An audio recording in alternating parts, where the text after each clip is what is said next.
اللہ الرحمن الرحیم۔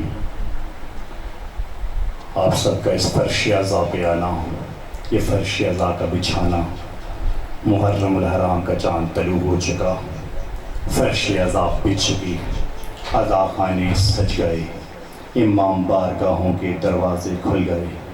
یہ فقط فرش اعضا کے یا امام بارگاہوں کے دروازے نہیں کھلے، بلکہ کشتی نجات پر نجات دہندہ سوار ہو کر اپنی باہیں پھیلا کر ایک اعلان کر رہا ہے کوئی تم میں سے جو اس کشتی نجات پہ سوار ہونا چاہے؟ ہے کوئی تم میں سے جو اس سفینہ نجات پہ سوار ہونا چاہے؟ ہے کوئی تم میں سے جو اس چراغ ہدایت سے علم ہدایت حاصل کرنا چاہے؟ کیونکہ فرمان مصطفیٰ ہے الحسین مصباح الہدا و سفینۃ النجات، کہ میرا حسین چراغ ہدایت ہے، سفینہ نجات۔ اور اس سفینہ نجات پہ ہر کوئی سوار نہیں ہو سکتا، ہر کوئی اس کشتی نجات پہ سوار نہیں ہو سکتا۔ اس کشتی نجات پہ فقط وہی سوار ہوگا جنہیں وہ بلائے گا۔ اس سفینہ نجات پہ فقط وہی آئے گا جنہیں وہ ہستیاں بلائیں گی۔ اس چراغ ہدایت سے فقط علم ہدایت وہ حاصل کر سکے گا جنہیں وہ چاہیں گے۔ کیونکہ میرا چھٹا لال ولایت امام جعفر صادق علیہ السلام ارشاد فرماتے ہیں، سب پڑھیں محمد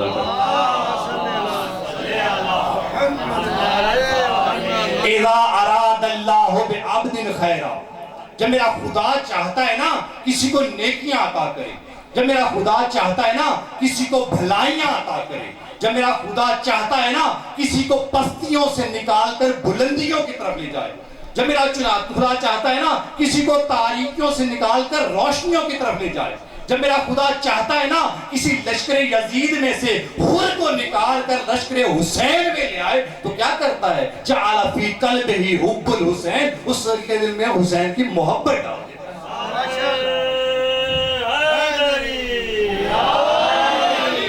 اس فرش اعضا پہ آنا یہ محبت حسین ابن علی کی دلیل ہے کہ اللہ نے ہمارے ساتھ محبت کی ہے، اللہ نے ہم پہ احسان کیا ہے۔ آیا کیجئے اس فرش اعضا پہ، بیٹھا کیجئے اس فرش اعضا پہ، قدر و قیمت جانیے اس فرش اعضا کی۔ جو اس دنیا میں نہیں رہے نا ان سے معلوم کیجئے اس فرش اعضا کی قیمت کیا ہے۔ ایک شخص انتہائی گناہگار، اس کی والدہ کا انتہائی بیمار تھی اور قریب تھی کہ اس دنیا سے رخصت ہو جائے۔ اس نے اپنے بیٹے کو بلایا، کہا میرا اکلوتا بیٹا تو ہے، انتہائی بدکار ہے، گناہگار ہے، تو میرے بعد کیا کرے گا؟ میرے دل میں حسرت ہے کہ تو جہنم میں جانے کے بجائے جنت میں جائے، تو میری ایک وصیت یاد کر لے۔ کہا ماں وصیت کیا ہے؟ کہا وصیت یہ ہے جہاں بھی کہیں سے گزر رہا ہو نا تو حسین سے منسوب کوئی چیز دیکھے وہاں رک جایا کر، ایک مرتبہ کہا کر السلام علیکہ یا ابا عبداللہ، کہ حسین ابن علی میرا سلام ہو۔ جیسے ماں اس دنیا سے رخصت ہو گئی، اس نے اپنا یہ وطیرہ بنا لیا، اپنا شیڈول بنا لیا، جب بھی جہاں سے گزرتا تھا، جہاں پہ عالم عباس لگا دیکھتا تھا رک جاتا تھا، ایک مرتبہ سلام کرتا تھا السلام علیکہ یا ابا عبداللہ، پھر آگے جاتا تھا، کبھی فرش اعضا پہ آتا تھا سلام کرتا تھا السلام علیکہ یا ابا عبداللہ، پھر چلا جاتا تھا، کبھی کسی جگہ سے گزر رہا ہوتا تھا، مجلس ہو رہی ہوتی تھی تو رک ایک مرتبہ سلام کرتا تھا السلام علیکہ یا ابا عبداللہ۔ اس کا یہ روٹین بن گئی، اس نے معمول بنا لیا، ایک روٹین بن گئی، عادت بن گئی۔ کچھ عرصے بعد اس کا بھی انتقال ہو گیا، اس کے دوستوں نے دیکھا کہ وہ جہنم میں جانے کے بجائے جنت میں پھر رہا ہے۔ پوچھا کون سا ایسا عمل کر لیا؟ انتہائی گناہگار تھا، بدکار تھا، تیرے اعمال اتنے اچھے نہیں تھے، تو جہنم میں جانے کے قابل تھا، جنت میں کیسے ہے؟ کہ میری ماں جب اس دنیا سے جانے لگی نا مجھے وصیت کر کے گئی تھی کہ جو بھی چیز حسین سے منسوب دیکھے کچھ دیر کے لیے ٹھہر جائے کر، ایک مرتبہ سلام کیا کر السلام علیکہ یا ابا عبداللہ۔ کہ میں نے یہ عادت بنا لی تھی، جب میں مرنے کے بعد مجھے لے کے جا رہے تھے نا زنجیروں میں جکڑ کر، تو لے کے جا رہے تھے جہنم میں سزا دینے کے لیے، تو اچانک سامنے خیمہ آ گیا، خیمے کے اوپر جناب عباس کا علم لگا ہوا تھا۔ تب میں نے ایک مرتبہ کہا فرشتوں مجھے کچھ دیر کے لیے مہلت دو. میری روٹین تھی, عادت تھی, جہاں بھی حسین سے منسوب کوئی چیز دیکھتا تھا نا تو میں کچھ دیر کے لیے ٹھہر جاتا تھا, سلام کرتا تھا, السلام علیکم یا ابا عبداللہ. یہ میری روٹین بن گئی تھی. اب میں نے لے کے جا رہے ہو عذاب دلوانے کے لیے جہنم کی طرف, کچھ دیر کے لیے ٹھہر جاؤ, میں ایک مرتبہ سلام کر لوں. فرشتوں نے اسے چھوڑا, کھڑا ہوا تو اس کے علم کی طرف منہ کر کے ایک مرتبہ سلام کیا, السلام علیکم یا ابا عبداللہ. جیسے ہی زبان سے جملہ نکلا خیمے کا پردہ ہٹا, اندر سے ایک نورانی شخصیت باہر نکلی. کہا, پوچھا فرشتوں سے اسے کہاں لے کے جا رہے ہو؟ کیسے جہنم لے کے جا رہے ہیں, یہ گناہگار تھا, بدکار تھا, اعمال برے تھے, جہنم لے کے جا رہے ہیں. کہا, ایک منٹ اس کا نامہ اعمال دکھاؤ. نامہ اعمال دکھایا گیا. اس ہستی نے نامہ اعمال دیکھا, ایک مرتبہ میری طرف دیکھا. کہا, میرا شیع اور ایسے اب کردار تیرا اتنا بدکار. کہا, میری زبان سے دعائے کو میل کے جملے نکلے, ظلم تو نفسی, کہ میں نے اپنے نفس پہ ظلم کیا.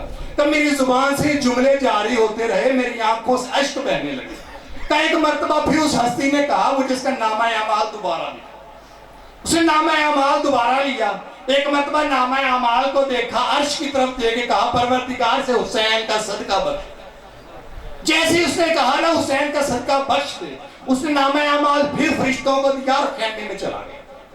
مجھے فرشتوں نے چھوڑ دیا, زنجیریں کھول دی. میں حیران ہوا, مجھے لے کے جہنم کی طرف جا رہے تھے, یہ آزاد کیوں کر دیا؟ کہا, تجھے حسین ابن علی نے بخش دیا.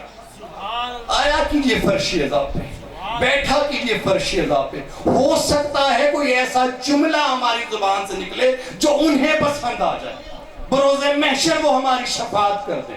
صلوات پڑھے محمد والد.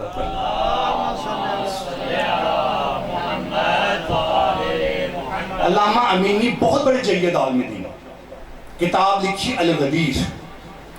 تو جب اس دنیا سے گئے نا, بیٹے نے خواب میں دیکھا کہ بابا جب آپ کو ساقی کوثر اپنے ہاتھوں سے جام کوثر پلا رہے ہیں, اتنا مقام آپ کا, اس وجہ سے کہ آپ نے کتاب الغدیر لکھی.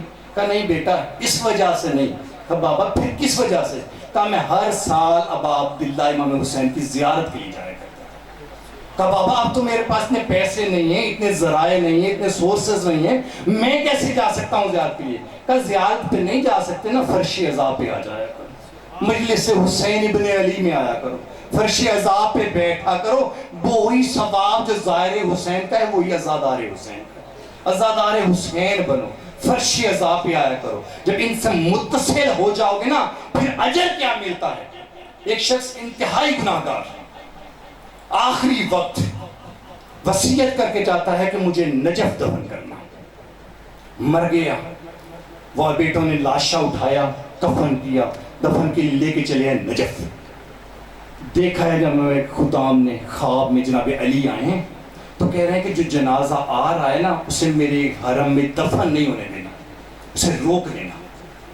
پوری رات خدام جاگتے رہے, سارا دن گزر گیا, جنازہ نہیں آیا. حیران ہوئے, علی حیدر کرار نے کہا ہے اور جنازہ نہیں آیا. رات کو پھر سویا, اگلی رات دیکھا ہے علی حیدر کرار آئے ہیں, آنکھوں سے آنسو جاری ہیں.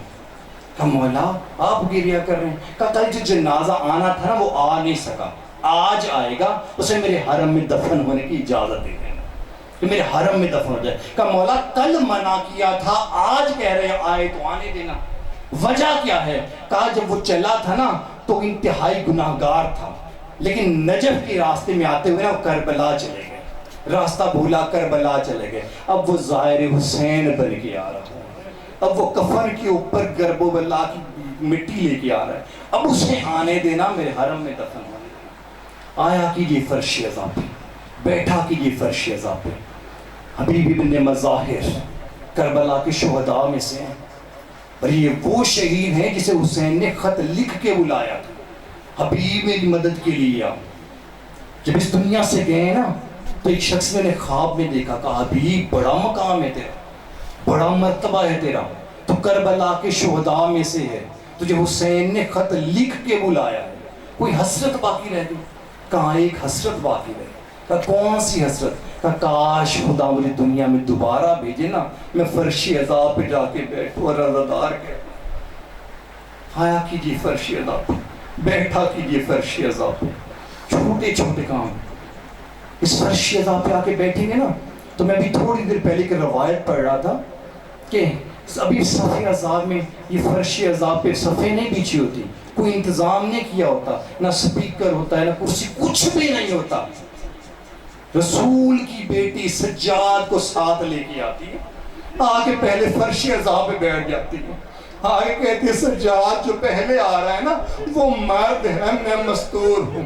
سجاد اس کے قریب جا، سر پہ ہاتھ رکھ کے اسے سلام دے، کہا کہ دے میری دادی زہرا تجھے سلام کر رہی ہے. آیا کرو فرش عذاب پہ، بیٹھا کرو فرش عذاب پہ. مقدر میں پتہ نہیں دوبارہ ہے یا نہیں ہے، کہ کچھ ایام جو ملے ہیں نا انہیں غنیمت جانو. آیا کرو چھوٹے چھوٹے کام، پانی پلانا، یہ صفیں بچھانا، یہ سپیکر، یہ اپنے ذمہ لگاؤ.